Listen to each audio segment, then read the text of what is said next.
Learn English through stories F47 PDF. Adapted and modified by Kulwant Singh Sandhu. Contents 1. A Strange Revenge. 2. Grammar page. 1. A Strange Revenge by Premchand. 1. Nearly 20 years ago, in a district of Bundelkhand, there lived a conger named Shivnath. He was very poor, but honest and adept in wrestling.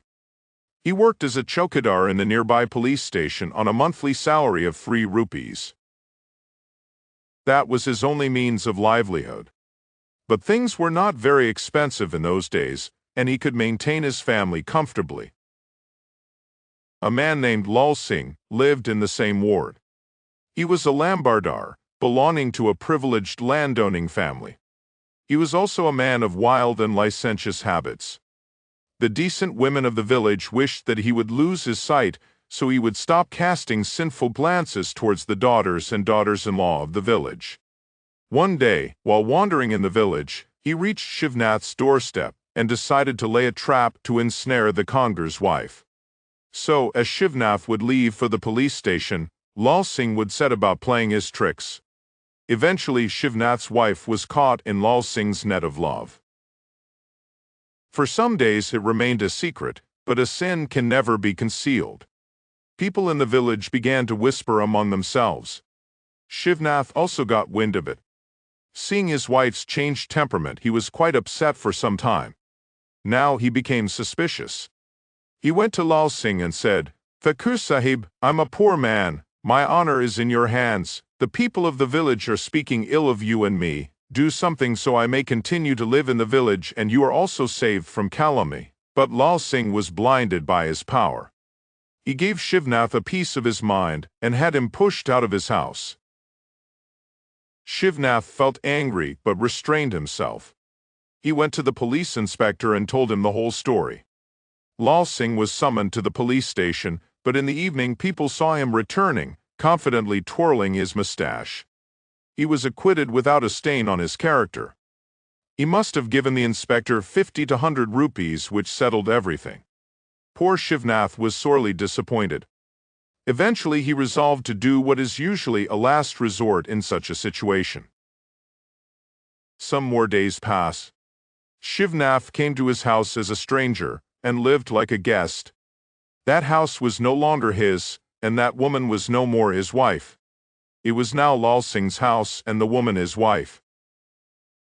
One day Shivnath told his wife, "I'm going to Modha for some official work. It might take 4 or 5 days. You take care of yourself." The illiterate woman had little insight into human character.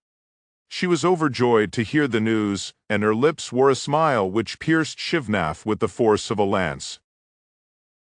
When he packed wheat and lentils and left the house, Lal Singh thanked his stars. He was just so happy. He thought now he could take things easy for 4 or 5 days. It was midnight. Shivnath was hidden in the jungle formed by shady dahak trees. He sharpened his club to a fine point. When the Sarah's bird wailed to announce midnight, he made for his house holding the sword in his hand. Seeing the door closed, he leapt onto the thatched roof with the agility of a monkey and jumped into the courtyard. As he went in, he saw Thakur Sahib and his beloved lost in their dreams. Who could bear to witness such a scene? Shivnath challenged Lal Singh, "Beware, the angel of death is standing before you." Puzzled, Lal Singh got up in a disheveled state when Shivnath's sword fell on his neck with full force and severed his head. Shivnath's wife fell at his feet. He did not hit her and said, "If you have any shame left you should drown yourself." Somehow the night passed. At dawn, Shivnath held the severed head in one hand and his blood-smeared club in the other and reached the police station.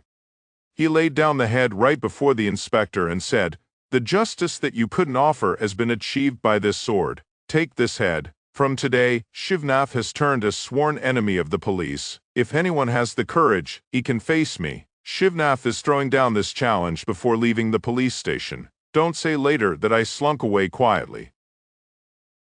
There were at least 20 policemen who heard this challenge, but no one could muster the courage to stop that raging conger.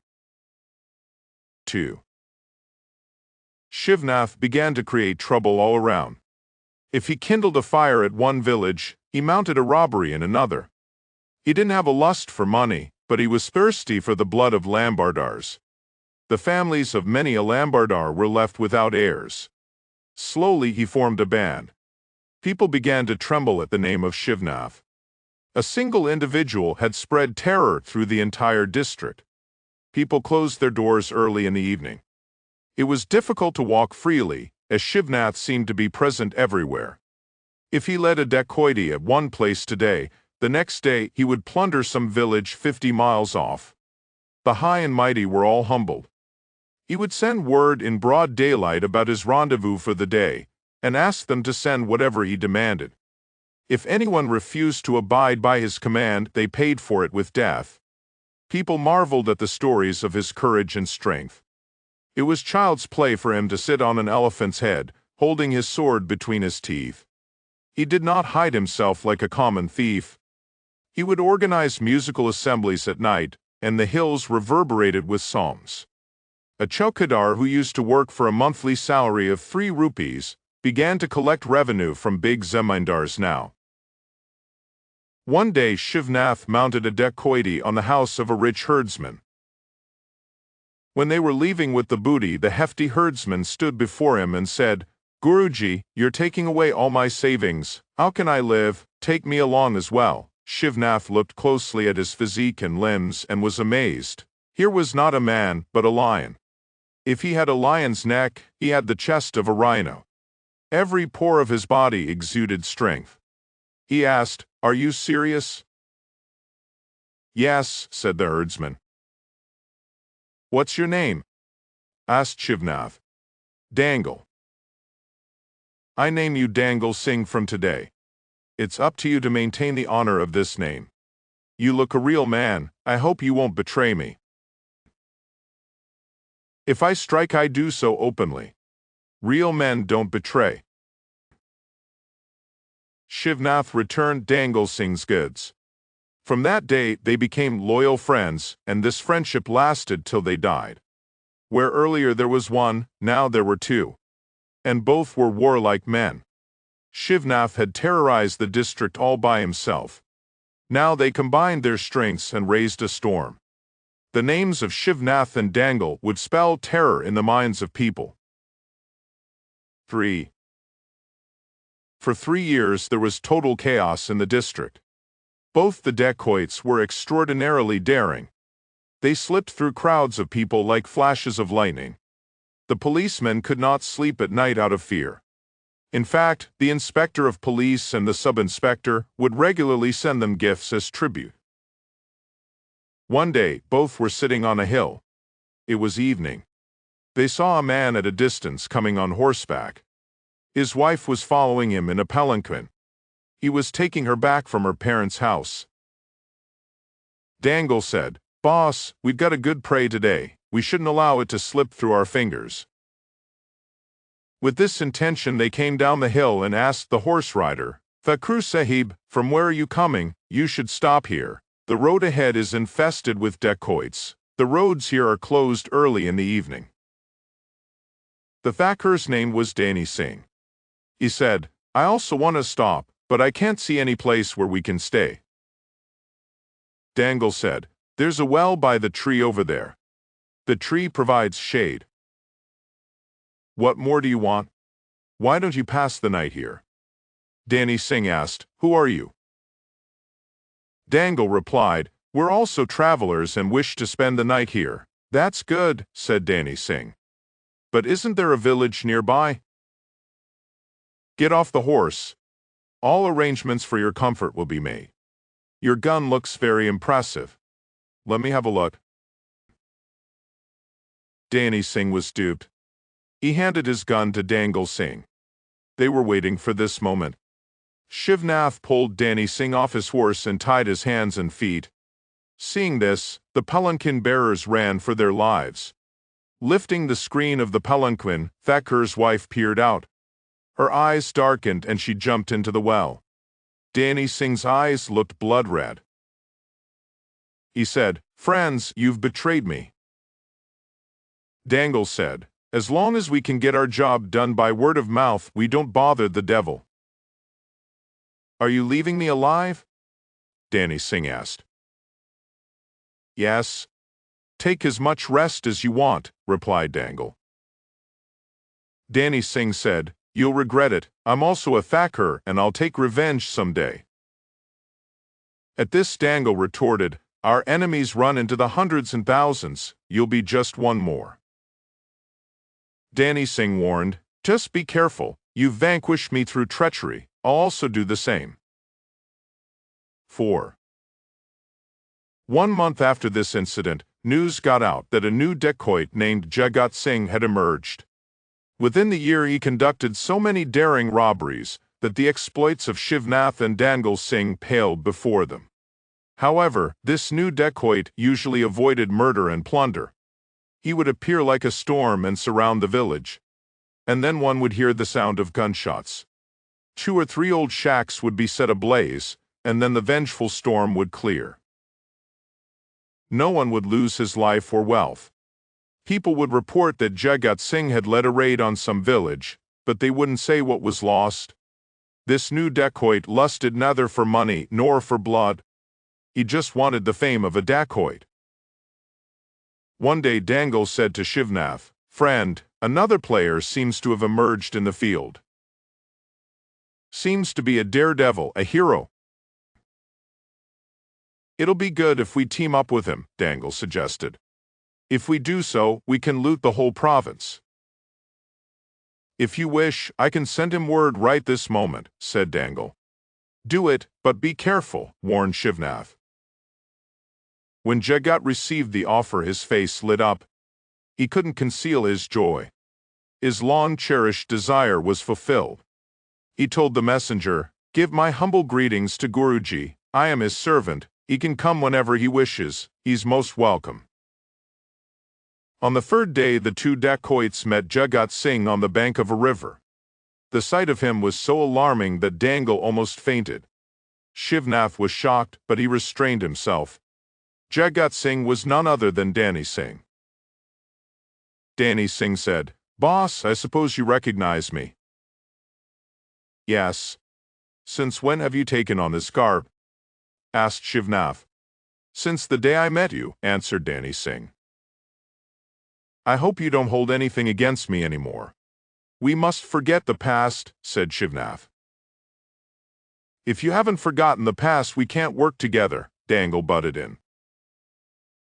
Danny Singh said solemnly, "Boss, those who are lion-hearted do not act mean." "We're brothers now," declared Shivnath. "I feel the same way. Let's hug and forget about the past." The threesome hugged one another, and their union was celebrated throughout the night. 5. Another year passed. The 3 dacoits laid waste to the whole district. It made no difference to them whether it was day or night, dark or sunny. They would loot in broad daylight and would send a warning earlier. It was as though an evil and dark plague had brought about doomsday, and cloud and storm had combined their strength with lightning. It was the day of Holi. The robbers raided a Seth's house. The poor people were singing songs and making merry. Their merrymaking was disrupted by the raid. The dacoits gathered a lot of wealth. Dangle Singh said, "Boss, we must have a party today. We'll also celebrate Holi." 2 Nautch girls were sent for. A wine goblet was brought. They began to imbibe as the tabla began to beat in rhythm. The Nautch girls held the wine glasses in their hands. They drank to their heart's content. Dangle began to doze. He said groggily, "I'm going to sleep. Let me see if anyone can catch me." Shivnath was still in his senses, but his eyes were rolling. He said to Danny Singh, "Brother, Dangle is out. He'll wake up only in the morning. You also seem to be on a high. We can't trust others. Why don't you take rest for some time? When you wake up later, then I'll go to sleep." Saying this, he picked up the gun in his hand and began to make rounds near the hill. However, as the breeze began to blow gently, he stood leaning against a rock and began to snore. Danny Singh got up. He was true to his word and went about his job single-mindedly. He loaded the gun, went up to Dangle Singh and challenged him, "Beware, you thief, your death is standing before you."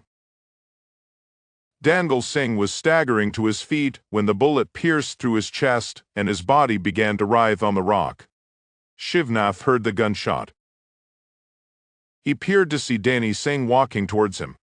He stood behind the rock and said, "So you betrayed us, finally." "One must answer betrayal with betrayal," answered Danny Singh. "I could understand your plan," said Shivnath. "If you had understood, you wouldn't have been betrayed." Both aimed their guns at each other, but both missed their targets. Hearing the ruckus, people gathered from all sides. Danny Singh wanted to arrest Shivnath, but he escaped unscathed. Thus, Danny Singh fulfilled his duty of avenging the crime committed against him, and thus rid the country of a terrible scourge. For several years after this incident, constables continued to guard Danny Singh's house. They also accompanied him wherever he went. Nevertheless, Shivnath would pass by his house at least once either during the day or at night and fire a couple of shots, but he could never hit his target. Danny Singh was given a jaagir as an endowment by the government. His sons still own the land. No one knows what happened to Shivnath in the end. It seems that he had given up robbing from that day onwards. Some people said that he had gone on a pilgrimage, while others said he had committed suicide. But no one could say anything with certainty. A chabutara was built in the name of Lal Singh Lambardar. In the village, people still worshipped him. He who couldn't do anything while he was alive was now considered the treasurer of all bounties and happiness after his death. 2. Grammar page.